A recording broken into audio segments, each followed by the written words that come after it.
This is a CBS News special report. President Trump has just fired the director of the FBI, James Comey. It is an unusual move that hasn't happened since the administration of Bill Clinton. Comey, of course, has been leading the investigation of whether Russia was involved in the U.S. election in terms of influencing the election, and also whether any associates of Donald Trump were colluding with the Russians to influence the election. Comey was appointed by President Obama to a 10-year term. About 3 years of that term have gone by, so he would have had another 7 years to go. Major Garrett is at the White House for us this afternoon. Major, what can you tell us? Well, Scott, Sean Spicer, the White House press secretary, has confirmed to me that the president did take this action firing the FBI director. And the first inkling, Scott, that we got that James Comey's tenure as FBI director was in some degree of jeopardy came at today's White House briefing when Sean Spicer was asked if the president still had full confidence in the FBI director. Sean Spicer deferred on that question. He was reminded that he had said emphatically many weeks before that Comey had the president's confidence. But Spicer specifically did not use those words in relationship to Comey's stature at the FBI as of today. It's also worth pointing out that it's the FBI that has been conducting a counterintelligence investigation related to the questions raised by possible Russian activity with those in the Trump campaign, and it is that investigation that has yet to reach any conclusions about whether that collusion did or did not exist, even though this White House has asserted many times there's no evidence of that. That investigation is ongoing and continues to be somewhat of an irritant to this White House, which wants to shut down any more inquiries along that line. But the FBI has been sturdily keeping those investigations, or that investigation, open, and therefore that question unresolved. Major Garrett at the White House for us. Major, thank you. Repeating the breaking news of the moment, President Trump has fired FBI Director James Comey. This is a very unusual situation. The FBI Director is appointed to a 10-year term in order to insulate him from politics. Comey has only served about 3 of the 10 years. He was appointed by President Obama. The president does have the power to fire the FBI director, but only for cause. And we do not know what reason the president will cite in firing James Comey. We have Nancy Cordes for us, I'm told, on Capitol Hill. Nancy, what do you have? Well, we've already gotten a statement from Lindsey Graham. He's a top Republican in the Senate, which indicates that he may have gotten a heads up that this firing was about to happen. He says, quote, "I know this was a difficult decision for all concerned. I appreciate Director Comey's service to our nation in a variety of roles, but given the recent controversies surrounding the director, I believe a fresh start will serve the FBI and the nation well." Now, you would imagine, given everything that happened in the week and a half leading up to the election, when Director Comey made that stunning announcement that he was reopening the Clinton investigation, only then to announce a few days later that the investigation was once again closed, that Democrats might welcome this news. But they are going to be quite apprehensive about this, Scott, and that is because they at least believe that Director Comey was more or less a straight shooter aimed at upholding the law independent of President Trump. And they are very concerned that if the president is allowed to name his own appointee to this very, very sensitive role, that will be someone who is beholden to Donald Trump and who might, for example, slow walk the investigations that are taking place into connections between Trump associates and the Russians. So you're going to see a very muted response from Democrats, some of them feeling like James Comey has gotten, in their eyes, what he deserves, others who feel that his replacement might be, in their eyes, even worse. Nancy Cordes on Capitol Hill. James Comey is a highly respected former Justice Department official about whom there has never been a hint of scandal. And again, we have not yet heard what reason the president is citing for firing the FBI director. We also have Major Garrett back on the White House lawn, and he has the official statement now from the White House. Major, what are they saying? Two statements, one from the press secretary Sean Spicer, one from the president himself in a letter to now former FBI Director James Comey. The statement from Sean Spicer, the press secretary, cites the recommendation given to President Trump by Deputy Attorney General Ron Rosenstein and Attorney General Jeff Sessions to terminate James Comey. In a letter that the White House has released from the president to James Comey, dated today, in it the president says, "While I greatly appreciate you informing me," this is to James Comey, "on 3 separate occasions that I am not under investigation, I nevertheless concur with the judgment of the Department of Justice that you are not able to effectively lead the Bureau. It is essential," President Trump writes in this letter, "that we find new leadership for the FBI that restores public trust and confidence in its vital law enforcement mission."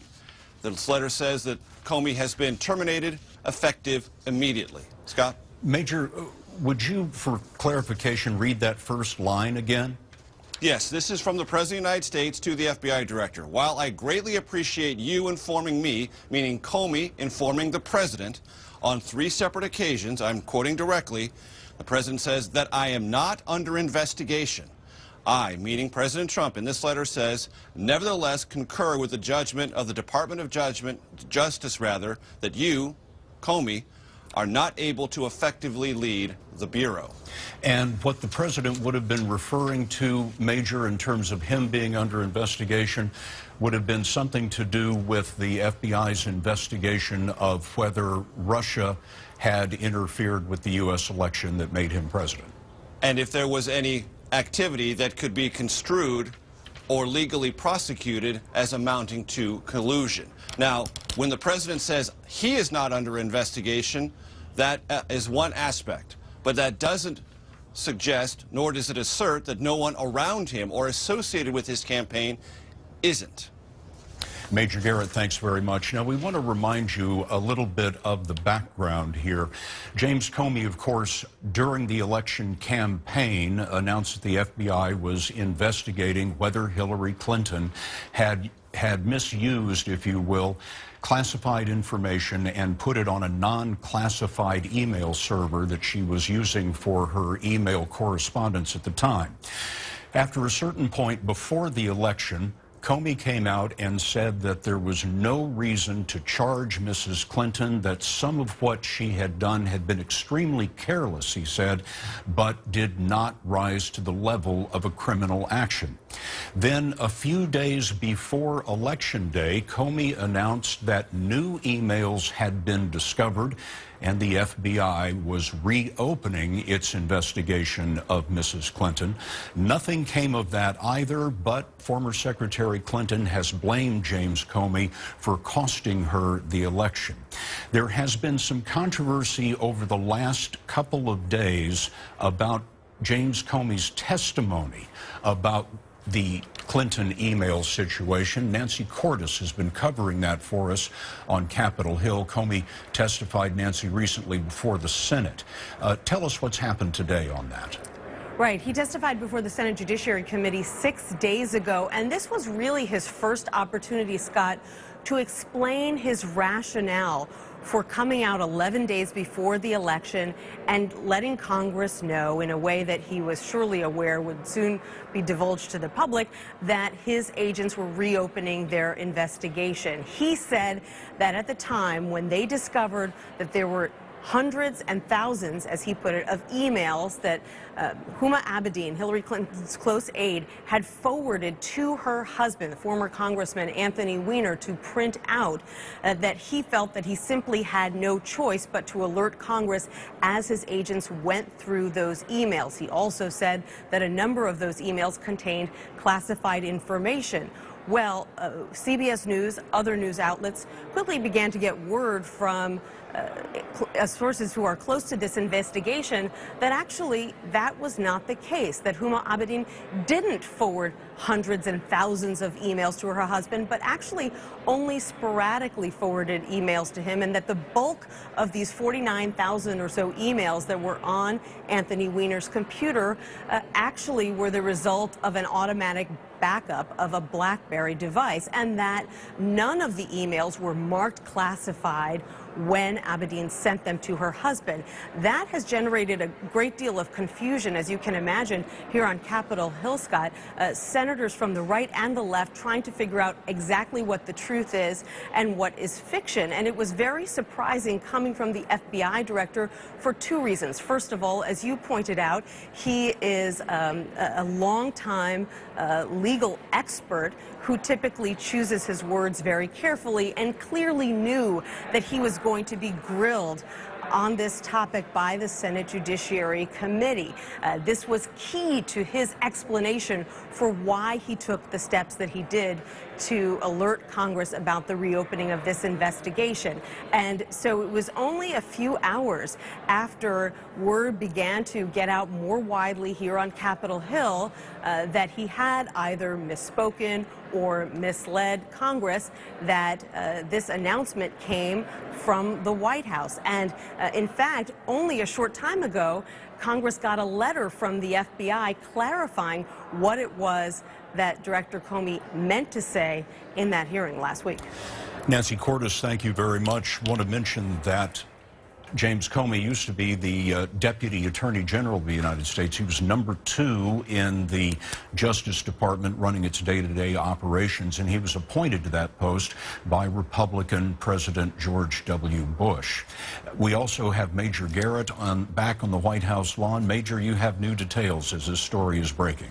Yes, I do, Scott. I mentioned a letter to the president from Ron Rosenstein, the Deputy Attorney General. In it, he is very critical of Director Comey's handling of the investigation and the decision not to prosecute Hillary Clinton during the 2016 election.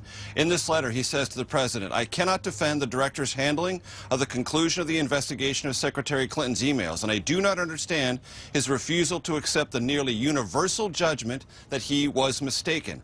Almost everyone agrees that the director made serious mistakes. It is one of the few issues that unites people of diverse perspectives." The letter concludes by saying, "As a result, the FBI is unlikely to regain public and congressional trust until it has a director who understands the gravity of the mistakes and pledges never to repeat them.